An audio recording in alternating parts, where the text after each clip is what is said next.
In deep space, a small spaceship moved silently. It was heading toward an unknown place. Humanity had finally reached 1/10 the speed of light, a great success for science. But inside the ship, it felt calm. The inner walls kept the astronauts safe. No one could feel the huge speed outside. The only astronaut on board was Novak. The ship had left Earth 13 years ago. He was 40 now, only 27 when the journey began. During the trip, he had woken up 5 times, just to exercise, check the ship, fill out the logbook, and listen to old messages from Earth. Then he would return to his sleep chamber, where time seemed slower. The ship was small. At the front, a wide glass window showed the black sky full of stars. One chair sat before it. The right wall was full of switches and blinking lights. The left wall had shelves and cabinets for food. At the back was the sleep chamber, where Novak had rested for years. One day, a loud alarm shook the silence. Then everything went quiet again. The sleep chamber opened, and Novak stepped out, weak at first, but alive. Suddenly he heard voices, many voices, coming from the control board. He spoke into the microphone.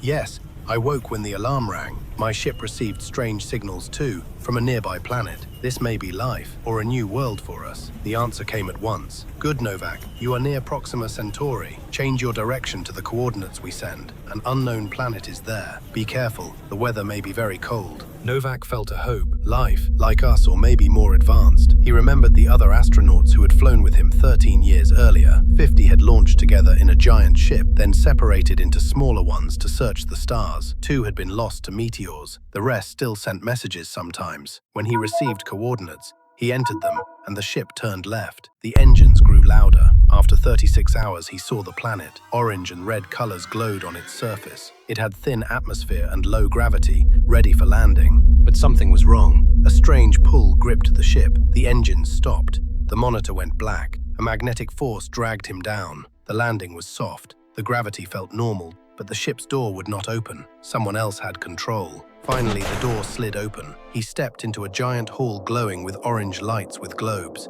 "Hello?" a machine-like voice said. "Welcome. We have made some atmosphere for you here." The beings told him they had listened to Earth signals for years. They had studied humans. Novak's eyes widened. Shadows moved along the walls.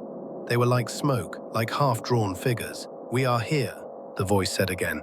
"You cannot see us clearly. We tried to shape us like you, so you would be comfortable. We are gas, sometimes soft mass. We think, we feel, so we survived. But our form is weak. We need your help." Novak spoke carefully.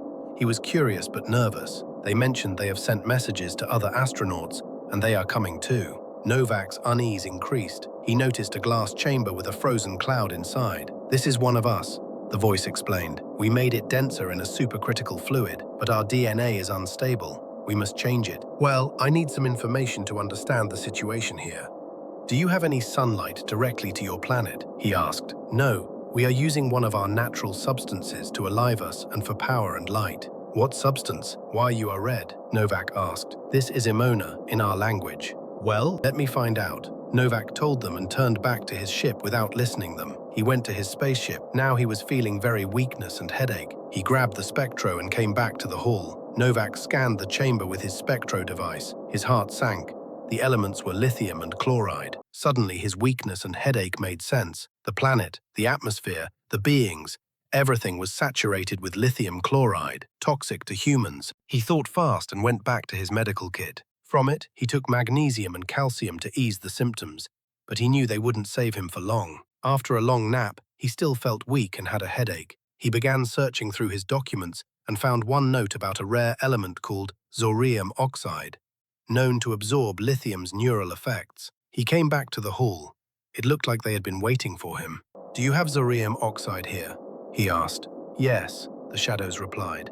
"But it weakens us, so we no longer use it. It is forbidden by our law." "If you want me alive," Novak said firmly, "I must have it." Unwillingly, they agreed. They gave him a vehicle to collect it from distant caves. He took the space vehicle, and it carried him on autopilot toward the destination. Inside, glowing blue Zorium Oxide crystals shimmered along the walls. He filled 2 bags instead of 1. When he returned to the hall with the bags, the shadows looked afraid and shrank back. "Too much," they warned. "It's for survival," Novak said, carrying the bags to his ship. He placed the Zorium Oxide around the control board. Slowly, the ship's power returned, and their signals began to fade. Novak didn't wait. He sealed the doors, engaged the engines, and lifted off. The orange planet shrank behind him as he sent a final message to Earth. "I found life, but their world is poison to us. Warn the others, do not come here until we are prepared." He sent his location to the Earth station and prepared to sleep in the chamber for the next awakening in deep space.